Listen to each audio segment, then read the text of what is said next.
Hey, what's up everybody? It's Rox and I'm coming to you today with a review for Real Housewives of Atlanta Season 7 Episode 8. So, how's everybody? I missed you guys. I did on my vacation. I did a couple of videos last week, but y'all know y'all don't know because I didn't say, but I had went out of town to Hilton Head and was out there for a whole week.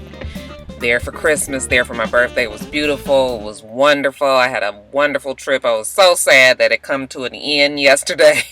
Had to get on back home and back to reality. So back to it, but not really this week. Same like last week. I'm only doing a video today and tomorrow. I know I said I had all these plans for all these videos.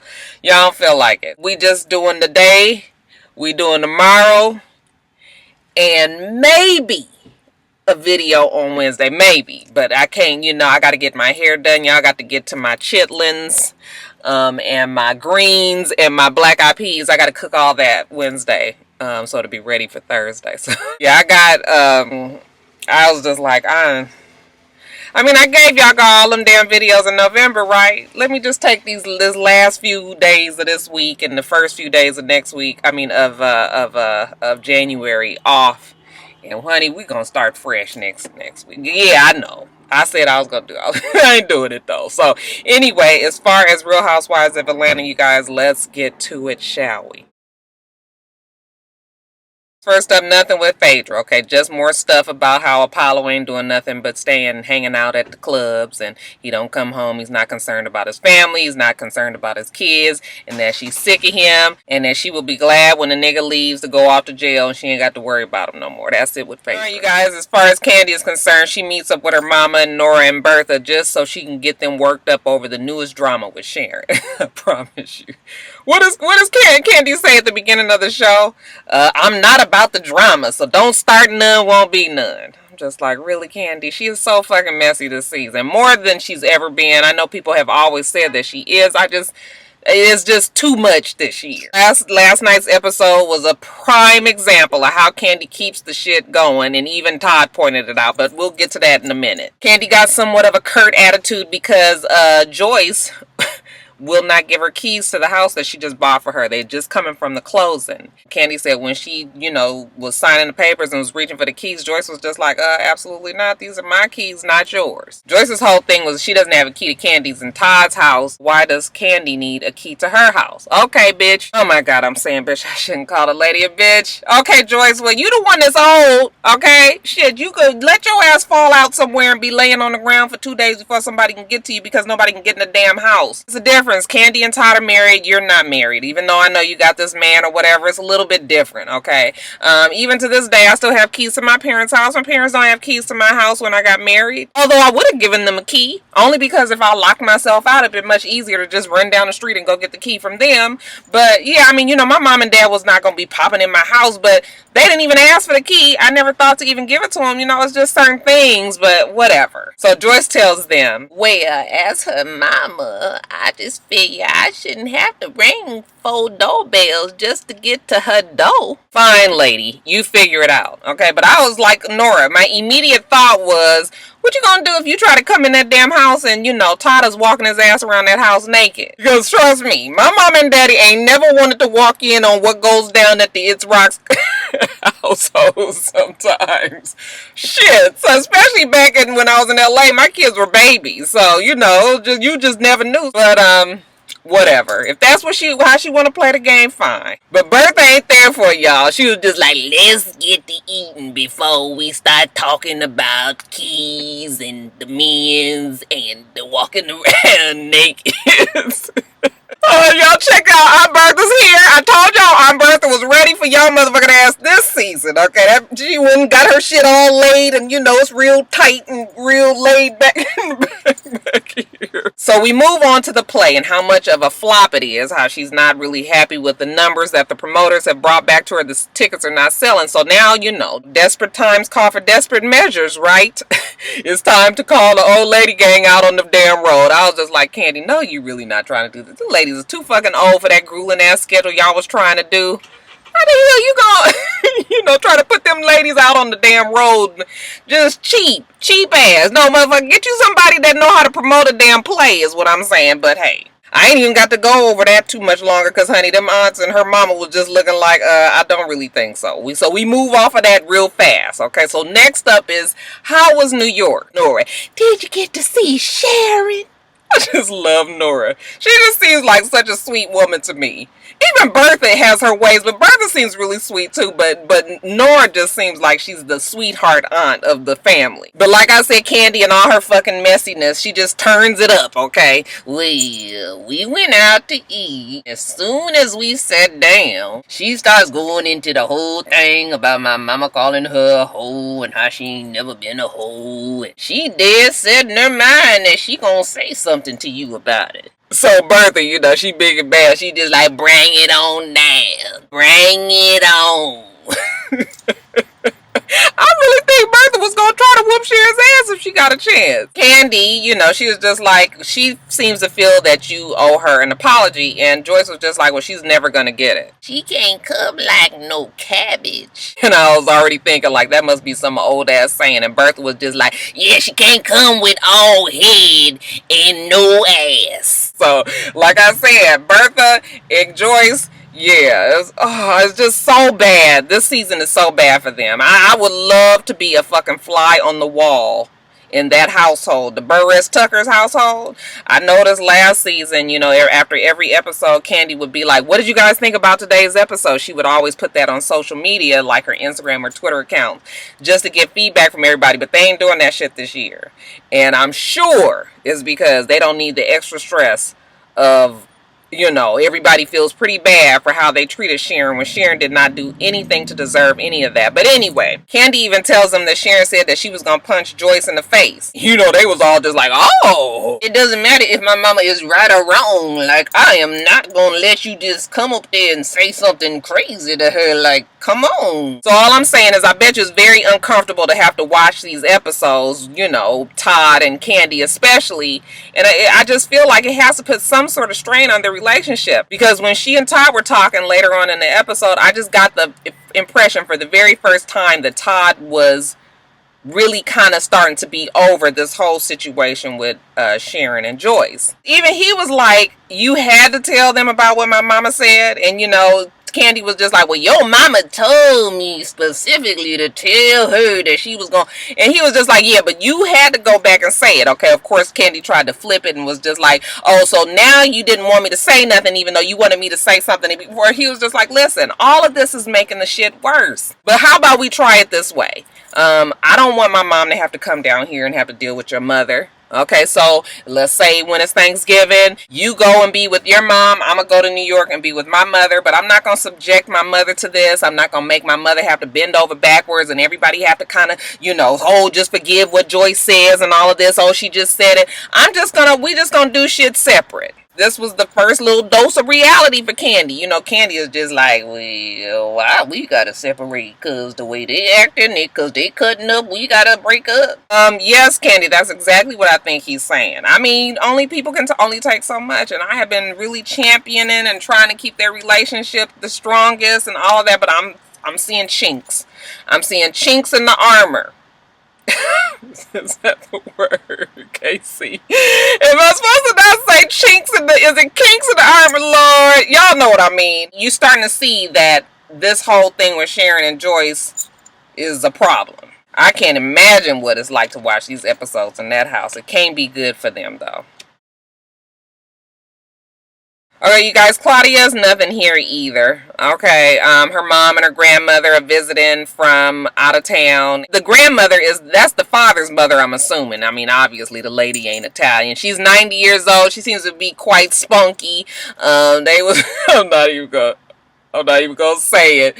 But yeah, she seems like she could be a reality show favorite. Y'all know how we love some mamas and grandmas. I don't know if she's, 90 might be a little bit too much for her, but shit, she seemed like she was hanging for the show, right? She takes him out to eat at this club or something, and she decides to get the conversation started about how she don't choose the right men, and you know, it's because her dad wasn't around, and then she swings it on around to the fact that how hard her childhood was, you know, being a mixed kid, her and her brother in this predominantly Italian community. Her mom was Italian, barely spoke English, and then she closes all that up with the fact that her mom was very standoffish as she was growing up and did not ever say that she loved her. And I was just like, why are we having this kind of conversation, such heavy conversation at the fucking strip club? I mean, I know it wasn't no strip club, but it was like, you know, what was it, like a drag show? You know, they got strobe lights, it's dark, everybody's drinking, having a good time, and you want to talk about this shit? Okay, she was just totally trying to press her mom. Her mom was just like, listen, okay,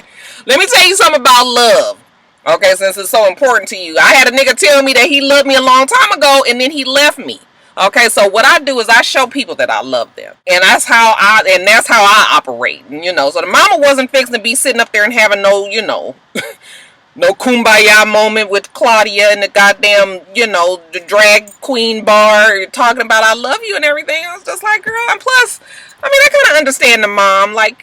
That's old school thinking. Like my mom and dad, you know, they came from a generation where, you know, it wasn't all this I love you shit. My mom and dad did not say I love you to me as I was growing up, and I knew that my parents loved me very much, and they showed me it. Not one of those ones that have to hear the words, but I definitely have to see the actions. And we didn't start saying it until my mom got sick, and then we started to realize that, you know, the days were short, and I really wanted to make sure that my mom knew it. And, you know, so now from then on, we've been saying it to each other. But before we didn't. It was fine then, and it's fine now. Okay, but I realize some people have to have that kind of validation in their lives. I'm just not one of those ones. But she said that she knew that her mom loved her, so I was just like, girl, why are you trying to press this lady to saying something, having this moment in this damn strip club? I mean, you know, wherever they fuck they were. That's pretty much it with Claudia. Oh, she was gonna get a makeover. Cynthia takes her out because, like Cynthia said, she just, you know, throws on chapstick and goes out the door. I was just like, what the fuck wrong with chapstick? Y'all know I loves me some chapstick. But I had already told you guys from before that Claudia was gonna have to step it up being on this show. I mean, everybody has really gotten themselves together this season. Kenya looks great. Cynthia has always looked pretty good. Nene and that, we gonna talk about Nene in a minute. I wish Candy would just press her edges. That's all. I just want them to be, you know, they just be crunchy and nappy and shit. But Candy looks better. Everybody is doing really well. So yeah, Claudia was gonna have to step it up. So she takes her to Derek J. Derek J is gonna do her hair and all of this stuff, and they're talking. While they were there, Nene does reach out to Cynthia and says that she wanted to have a little girl talk with Cynthia, and that, you know, make sure that she invited her leader Kenya. Cynthia, you know, she was very excited about it. Okay, she had her hand to her chest like this, and she was just like, oh, so you can tell that she was really excited. Poor Cynthia. She really wants to mend that friendship. Now, Kenya and Brandon are out on the town looking at some office rental space. Not quite sure why. Kenya's saying that she's about to, you know, she's got inspired by Roger Bob, and how and it wasn't funny how throughout the whole episode they just kept making the whole thing with Demetria and Roger Bob's relationship some bullshit, and how they kept on talking about how her video release party was bootleg. I was just like, this shit is fucked up, even though it was bootleg. Now it was tore up, but I was just like, they just gonna make it look worse. So I guess that's gonna be Demetria McKinney's line. Her storyline is this non-relationship relationship with Roger Bob. But anyway, Kenya says she was inspired by Roger Bob, so now she's about ready because Hollywood is calling. All I say is that they need to keep Brandon on the screen with Kenya. Brandon, I like Brandon, so when I see him, it makes me open to, you know, indulge in Kenya a little bit more. He's good for her image. He just seems like he's a cool dude. He's not real over the top gay, like, should I not say that? But y'all know what I mean. Like, he's not real, he's just a regular dude, and, you know, I like Brandon. So I think that Brandon is good for Kenya. They need to keep him together. But anyway, while they're together, Cynthia does call her leader and was like, listen, I want you to go with me to this girl talk meeting that Nene has called. First, Kenya is just like, I don't really think I should go. Y'all still have a lot of shit you need to talk about. But then Kenya finally realizes, you know what, if they're inviting me, that's probably because Portia's gonna be there. You know, Kenya always likes a little confrontation with Portia, even though she likes to act like she doesn't. But yeah, you know, so Kenya finally agrees. Okay, I'll go with you. So shit is all set up. So let me back up a little bit. Nene had gone to lunch with Portia, and because Nene was in Tampa. Did they say why Nene was in Tampa? They made a point to let her say that part, and I was like, why was she in Tampa? Did I miss something? I forgot something from last time. Anyway, y'all, Nene is trying to catch up on what's been going down in Atlanta since she's been gone. And of course, Portia, you know, the old barking chihuahua, she's always ready to let her know what happened. It's getting increasingly hard to take Nene seriously, to watch Nene, to listen to anything that she has to say when she has that fucking wig on in her one-on-ones. I mean, I'm just like, why don't they let her re-record her one-on-ones? All that shit that she did in that wig, because it's so bad. Oh my God, I looked at it again yesterday. I was just like, that shit is like, it looked like it's just diced up. It's just like, I mean, what the fuck is this? Oh my God, it's so bad. Liz is like this. And so when she talks, it's just all this is real. I was just like, girl, that is so not the look. Did I get any lipstick? Let me get back to the show. Portia is telling Nene, you know, that she didn't really get to talk to Cynthia and you know, still not really sure what their beef is or if they're friends now or not. And Nene was just like, yeah, you know, we need to all get together and talk. So Portia is kind of open to it. So fast forward to the day that they all decide to get together. Nene and Portia get there first, and this is the time that Nene breaks it to Portia that Kenya's gonna be there. You could tell that Portia was taken aback because she was not ready to have to be dealing. I guess she thought she was just coming there to sit with Cynthia. So Portia's not real sure, but she was just like, listen, if she comes at me right, then, you know, I'm going to be open to her. Although I have to say that I don't think that Portia had any intentions of trying to work shit out with Kenya in any way. She's just too, the wall is too high. Portia's still too pissed about what happened. And she's on this, you know, she's on this other level, this high horse, whatever you want to call it. But yeah, Portia was definitely not ready to talk to Kenya. Kenya and Cynthia get there. And, you know, it's a little bit of shade thrown about, you know, where the one shops and where this one goes. You know, Nene was being kind of funky, which was really strange because Nene was the one who called this meeting. Not only was she the one that called the meeting, but when she and Portia talked originally, she seemed very open to trying to work shit out with Cynthia. You know, she was like, that's, you know, I felt like she's my sister. You know, I still love her like she's my sister. You know, we should talk. But somewhere clearly between her conversation with her and Portia and this conversation with Portia and Kenya and Cynthia, some shit had gone down because Nene's attitude was totally different. It was more so now that she was trying to make Cynthia be the one to apologize, and she still be like, bitch, I'm still not gonna be your friend. Then you guys get that feeling too? So I started thinking back, like, why would Nene have flipped? And then I started thinking about the shit in the blogs that was going on when they were saying that Cynthia had a friend that she had introduced to Greg. I don't even think that it was her trying to set Greg up with this friend, but evidently Greg and this friend got something going, at least some kind of communication going while Nene and Greg were separated, and Nene kind of took that as a slight, like as Cynthia was trying to hook Greg up with this friend. I really don't think that Cynthia was trying to do that, but that clearly, well, not clearly, but sort of, if we listen to the blogs and the gossip that's out there, Nene felt that Cynthia was trying to do some backhanded shit because all of a sudden Nene, in the conversation that her and Cynthia was having, did you guys hear her say when she was like, you don't respect me? And I was just like, what are you talking about? Why does she need to, I mean, it's not something that you say in a friendship. When you and your friend are fighting, you don't say you don't respect me, because Cynthia hadn't done anything that we knew to Nene back and forth. So then I started thinking about some other shit had been happening in the background. I don't know if that whole thing with this other woman, if Nene had just got the information, was privy to it or what, but she had a whole nother agenda at this meeting. Okay, so Cynthia is groveling, you know, Cynthia is trying to apologize and saying she really wants this relationship to work. You know, she's giving her kisses, she's telling her I love you over and over. It was almost uncomfortable for me to watch because I was just like, girl, that Nene is not there. Cynthia, girl, just fuck it, okay? Because listen, friendships are important to me.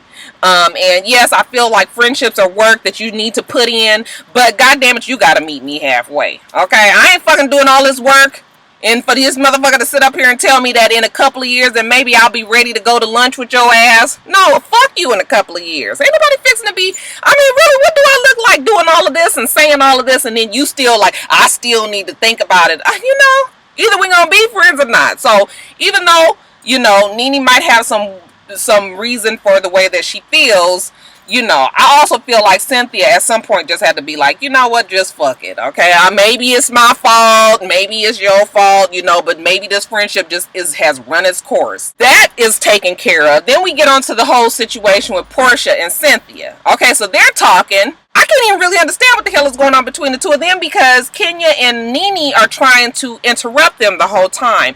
I guess because Cynthia and Portia, it was almost borderline and like it was going to be an argument, but they were trying to talk to each other. Nobody would let them. So then I was getting frustrated with the whole thing was edited strange to me. Didn't it seem like it was hard to follow all of that? Cynthia and Portia was ignoring Nene and Kenya. And finally, you know, Portia gets fed up with them trying to call their names, so she was just like, I'm trying to talk to her, and that bitch at the end of the table is rude as a motherfucker. Well, damn, why the fuck she got to be a bitch? She's just trying to, you know, so then of course everybody was just like, oh, Portia, you tripping, like, why are you jumping all over Kenya? Kenya was, you know, but Kenya was already interrupting when Cynthia and Nene was talking, and then Nene and Kenya was trying to interrupt Cynthia and Portia. It was so much confusion there. I just was like over that whole thing. Kenya does try to get up and, you know, walks over there to Portia. I was just like, oh my God, what is she fixing to do? Why does this girl always have to get up? And she walks over to Portia and was just like, I just want to give you a hug. I want us to just move past this. I apologize for my part, whatever I've done. Portia,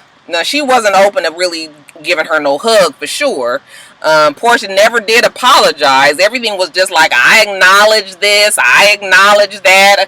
Nobody asked you to. We all fucking acknowledge it. We know what the hell happened. We done watched it on TV. So what the fuck does this acknowledge shit mean? Okay, but so she's really looking at Kenya like, bitch, I really don't feel like fucking hugging you, but you know, for the sake of you being over here at this on my side of the table, you know, she gives up and gives her old half-ass pat on the back and sits her ass back down. But you could tell she didn't mean it, which is really too bad because I've heard her on interviews outside of the TV show saying that, you know, she regretted what she did and that she was sorry that it happened like that. So I don't know why it was so hard for her to say it, but she just couldn't do it for Kenya, obviously. And I think that scene right there was probably the one that cost her peach. So I don't know, y'all, but that whole scene of them at that place, yeah, I could have did without all of that. That shit was stressful.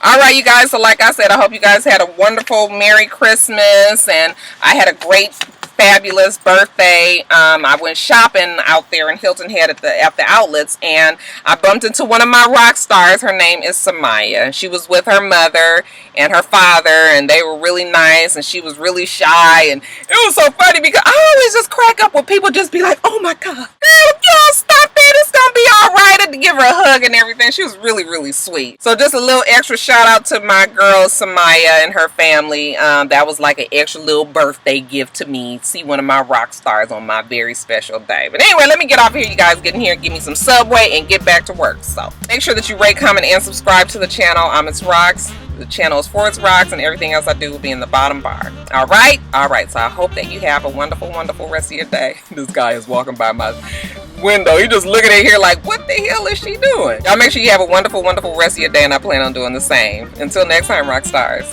Bye.